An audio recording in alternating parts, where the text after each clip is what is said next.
ఇప్పుడు 31st ఇయర్కి 30 నుంచి 31st చేసాము. ఇక్కడ మ్యారేజ్ 31 ఈవెంట్ చేసినప్పుడు ఇక్కడ స్పష్టంగా చెప్తున్నాడు అట్ ఏజ్ 31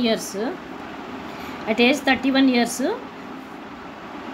వీనస్ ఇన్ విర్గోకి జూపిటర్ కాంటాక్ట్ అయ్యాడు అని చెప్తున్నాడు. ఈ బుక్లో ఇంకొక స్పష్టమైన ఎర్రర్ ఇప్పుడు మీరు చూపిస్తాను. Jupiter contact with Venus at age 33 అంటున్నాడు. ఇక్కడ contact Venus in Virgo marriage అయింది అని చెప్తున్నాడు.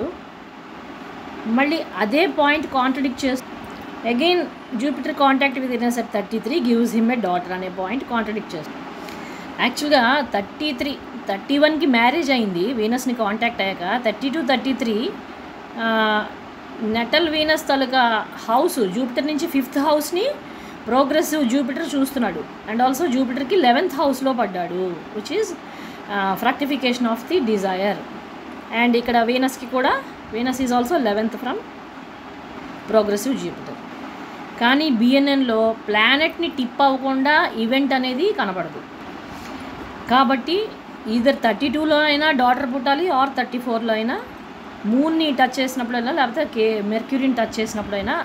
అండ్ సిన్స్ ఇందులో ఇంకొక పాయింట్ ఉంది, the children both are very lucky అన్నాడు. సో డెఫినెట్గా సాటర్న్ మెర్క్యూరీ హిట్ అయినప్పుడు మెర్క్యూరీని తగిలినప్పుడు డాటర్ అనేది ఫ్రక్టిఫై అయ్యింది అనేది ఇక్కడ మనకి అర్థమవుతున్నది.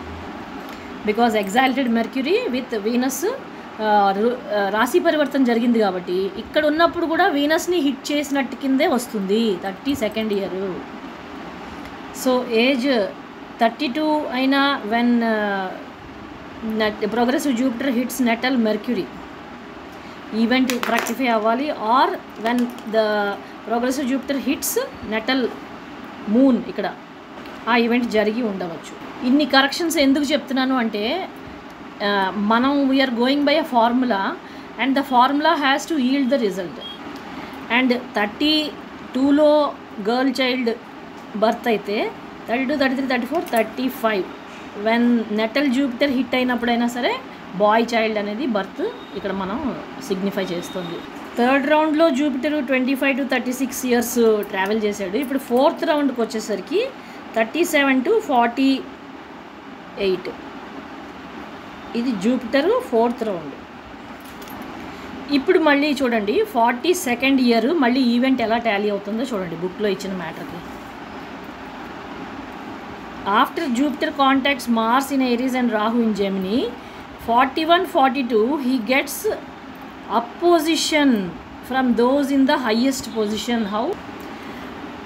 Age 41-42 opposition from those in highest position. Natal చార్ట్లో ఆ ప్లేస్లో ఉన్నది ఎవరయ్యా అంటే sun and Venus. Both are we know bitter enemies and we know sun is బాసెస్ అండ్ వీనస్ ఈజ్ డెబ్లీ. ఇక్కడ డెబ్లీ ఉంది, అఫ్కోర్స్ డెబ్లీ నల్లిఫై అయింది బికాస్ ఆఫ్ రాశి పరివర్తన్. బట్ డెబ్లీ ఎఫెక్ట్ డెబ్లీ ఇస్తుంది కానీ ఆయన ఓవర్కమ్ అవుతాడు, భయంకరంగా ఆయన శత్రువుల్ని క్రష్ చేయగలడు. రీజన్ ఏంటి? ఇంత డెబ్లీ వీనస్ మీద మళ్ళీ నెటల్ జూపిటర్ తాలూకా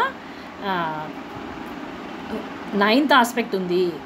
నెటల్ జూపిటర్ తాలూకా 9th aspect apart natal Jupiter himself is in a డెబ్లీ. ఆయన కూడా డెబ్లీ కండిషన్లో ఉన్నాడు క్యాప్రికాన్లో, అది మర్చిపోకూడదు. And natal Venus is also డెబ్లీ. కానీ ఇక్కడ ఏంటి రక్షించింది ఈ చార్ట్ని అంటే వీనస్ తాలూకా dispositor Mercury exalted due to రాశి పరివర్తన్. అండ్ సిమిలర్లీ జూపిటర్ తాలూకా డిస్పాజిటర్ క్యాప్రికాన్ కాబట్టి Saturn is also exalted. We can clearly see that Venus ఇక్కడ ఉన్నాడు కానీ డెబ్లీలో ఉన్నాడు కానీ ఆయన తాలూకా జూపిటర్ ఆస్పెక్ట్ ఒకటి సేవ్ చేసింది. అండ్ మెర్క్యూరీ వీనస్ రాశి పరివర్తన వల్ల అతని తాలూకా డెబిలిటేషన్ ఎఫెక్ట్ ఉంటుంది కానీ డెబిలిటేషన్ దాని తాలూకా రిజల్ట్ చూపిస్తుంది కానీ అల్టిమేట్గా he will overcome in a with flying colors because Mercury is exalted due to రాశి పరివర్తన్. అలాగే జూపిటర్ తాలూకా dispositor Saturn he is also exalted. So అల్టిమేట్గా ప్లానెట్ ఎప్పుడు కూడా డిస్పాజిటర్ తాలూకా బలం మీదనే రిజల్ట్ ఇస్తుంది. చార్టు ఎంత బలంగా ఉంది అంటే ఇక్కడ జూపిటరు తాలూకా డిస్పాజిటర్ బలం తీసుకున్నాడు, మెర్క్యూరీ బలం తీసుకున్నాడు ఫ్రెండ్ తోటి, అండ్ ఆల్సో డ్యూ టు రాశి పరివర్తన్. అండ్ ఆల్సో ఇక్కడ మార్స్ బలంగా ఉన్నాడు. అన్ని ప్లానెట్స్ ఏవైతే మేజర్ ప్లానెట్స్ ఉన్నాయో అవన్నీ చాలా చక్కగా పాజిటివ్ అయి ఉన్నాయి.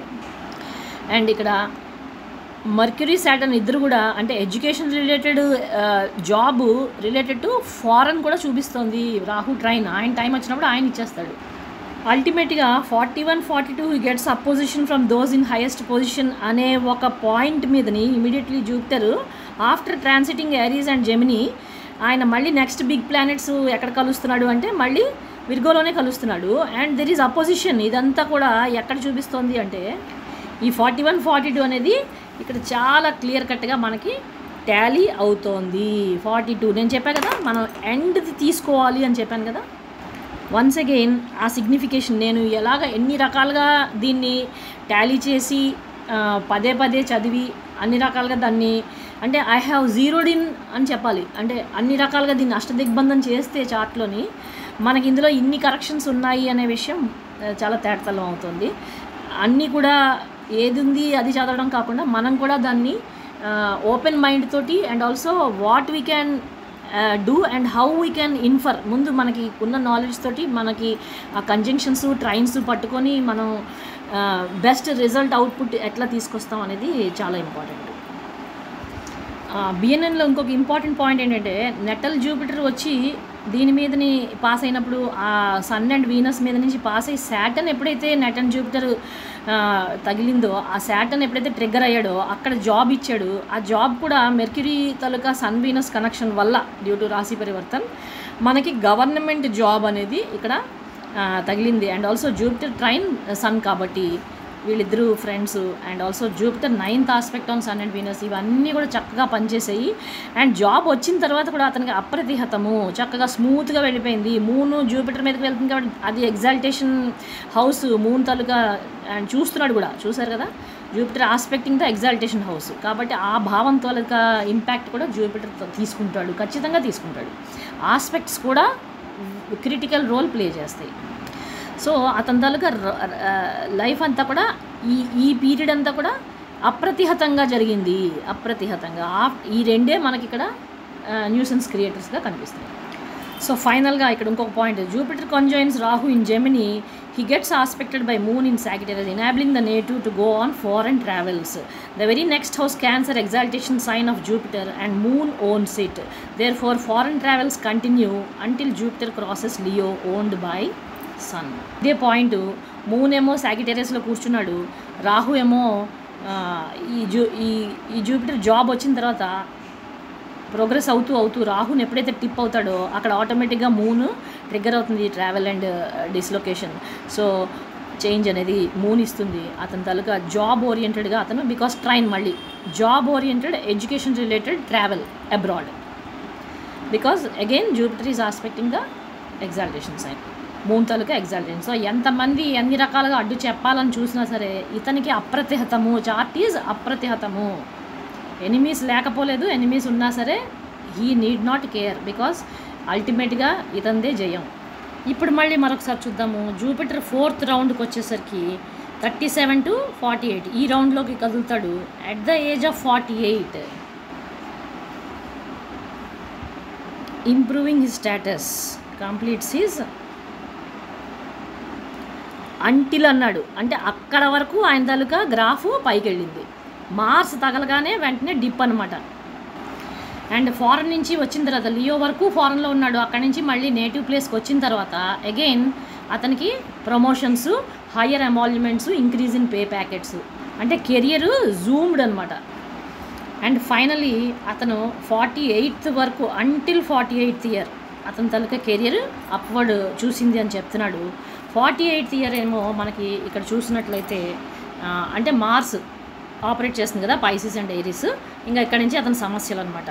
48 వెంటనే ఇక్కడ మారిపోయింది చూసారు కదా, 48, 49, 50, 51, 52, 53.